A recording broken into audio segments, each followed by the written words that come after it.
From slapping his wife to his endless feuds with fighters, Dana White's career has been filled with controversies. But has he ever faced any repercussions for his actions? Let's have a look. Starting things off is his most recent controversy. Yep, I'm talking about Dana slapping his wife. Back in January, a video was leaked online which attracted negative press for the UFC. Dana can be seen slapping his wife, Anna White, in the clip filmed at a nightclub in Mexico. It appears that they were arguing over something and he forcefully grabs her wrists. She tries to hit him in response, but he slaps her back. Thankfully, the people around them stepped in and moved them apart. For any legal action, Mexican law states that the alleged victim should make a statement and file a report. So far, I haven't seen any evidence of Dana's wife filing a police report. In fact, she released a statement that they've talked through this as a family and apologized to each other. I know the matter might have settled between the couple, but it didn't sit well with the netizens and the UFC fighters. There was a huge outpour of negative comments on social media. Even several UFC fighters broke their silence and stated that the organization's administration hasn't disciplined him well. And they didn't lie. At this point, he was being pressured by the majority of stakeholders to take control of the situation.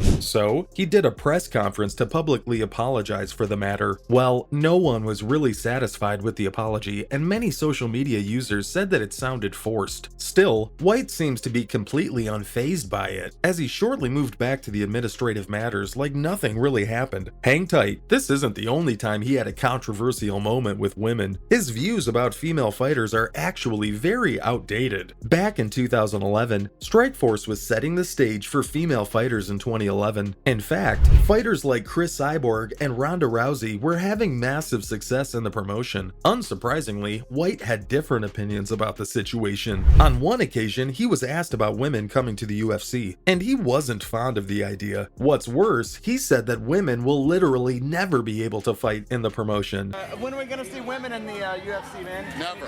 Never? Never? All right, have a good night, man. Thank you, man. I appreciate you, man. This is arguably the worst take of his career. Well, these comments came to bite him back because female fighters came in after 2 years. He was heavily criticized by the media publications at that time. I mean, his infamous comment haunts him to this day. The funny thing? He did a full 180 from his remarks almost a decade later. I'm guessing he couldn't handle the criticism anymore, because in a 2019 interview, he said that women's MMA has taken off because they are really good at their job. To be honest, I was surprised to hear something like this from him, but I'll take this as a growth. There's a reason why he's in the media's bad books. And the next controversy's just one example of his strained media relationship. I'm talking about his public feud with the reporter Ariel Helwani. He works for the UFC's carrier ESPN. In fact, he's one of the few media members trusted by the UFC. Dana, it turns out, dislikes him as well. Actually, it was he and Helwani who famously broke the news about UFC purchasing Strikeforce in 2011. UFC has purchased Strikeforce. Is that true? That is true.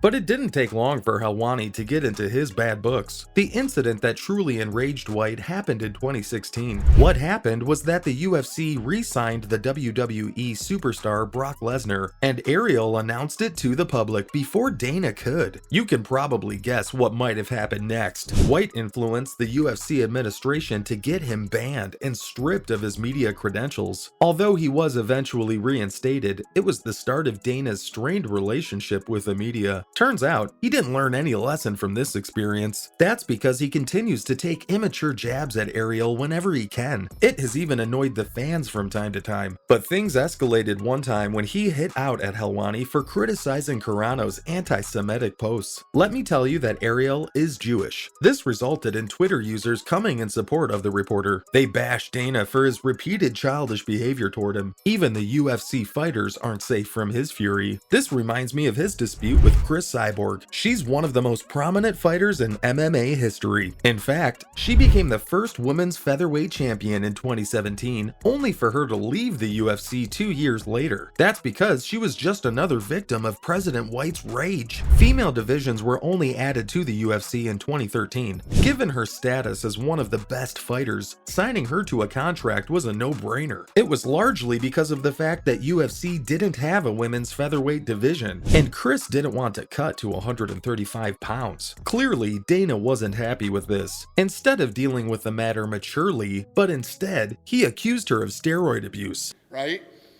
Her legacy and her brand, nothing's better than knowing that she's a clean athlete after testing positive for steroids and all the negativity that surrounded her. Thankfully, things cooled down a bit in 2016 as UFC was able to negotiate a deal with her. In fact, she went on to become one of their go-to fighters. Again, things went south after her loss against Amanda Nunes at UFC 232. Still, she fought once more under the UFC banner and defeated Felicia Spencer. To everyone's surprise, she was released by the promotion after the fight. What's more, Dana didn't waste a chance to take a jab at her. He stated that it was a nightmare working with her all these years.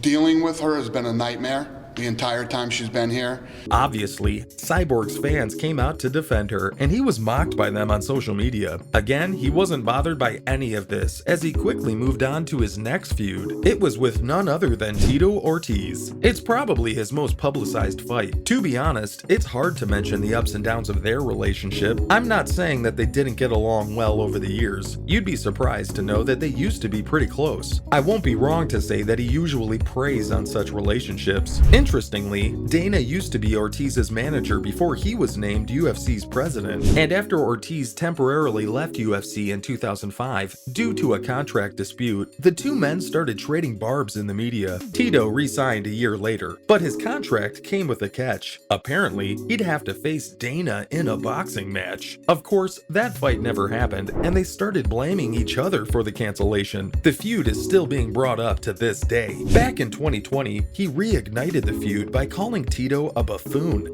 Yeah, I'm gonna call the buffoon on the phone and you imagine trying to do business with that buffoon.